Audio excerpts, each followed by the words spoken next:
स्थानर ताहा स्पष्ट।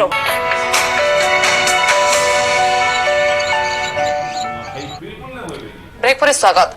बरगढ़ जिला घेंस ठारे रविवार राज्यर अग्रणी अभिमन्यु साहित्य संसद पक्षर मिलन उत्सव मिशन 2018 अनुष्ठित हो जायछि। ଏହି ଉତ୍ସବକୁ ପଦ୍ମଶ୍ରୀ ହଳଧର ନାଗ ଉଦ୍ଘାଟନ କରିଥିଲେ। କାର୍ଯ୍ୟକ୍ରମରେ ଶକ୍ତି ଓ ଶ୍ରମ ମନ୍ତ୍ରୀ ସୁଶାନ୍ତ ସିଂ ମୁଖ୍ୟ ଅତିଥି ଭାବେ ଯୋଗ ଦେଇଥିଲେ।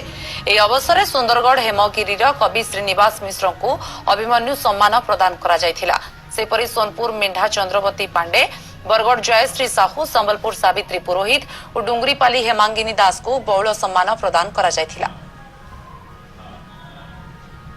घेंस दिन स्वाधीनता संग्राम आंदोलन चली इन तरवारी आंदोलन चली और धीरे धीरे आज से कलम आंदोलन में रूपांतरित होकर पद्मश्री हलधर नाग जन्मग्रहण कर तो ये जगह गोटे साहित्यिक मान गोटे महाकुंभ गोटे कुंभ मेला गोटे तीर्थक्षेत्र पलटि जाइए और आज से अवसर में आम इन पत्र पत्रिका उन्मोचन अभिमन्यु साहित्य संसद तार मुखपत्र बहुल पत्रिका उन्मोचन आम ये वर्ष 5 जन को संबर्धना प्रदान करूँ। 29तम वार्षिक उत्सव कराला पश्चिम ओडिशार विशिष्ट लेखक लेखिका कवि कवयित्री समस्त को लेकर प्रत्येक वर्ष करामर विशेषकर पश्चिम ओडिशार सम्बलपुरी कौशली भाषार माने जो मैंने सब बेले निजर कलम चालू रखुं समस्त को जगह प्रत्येक वर्ष सम्मानित करा।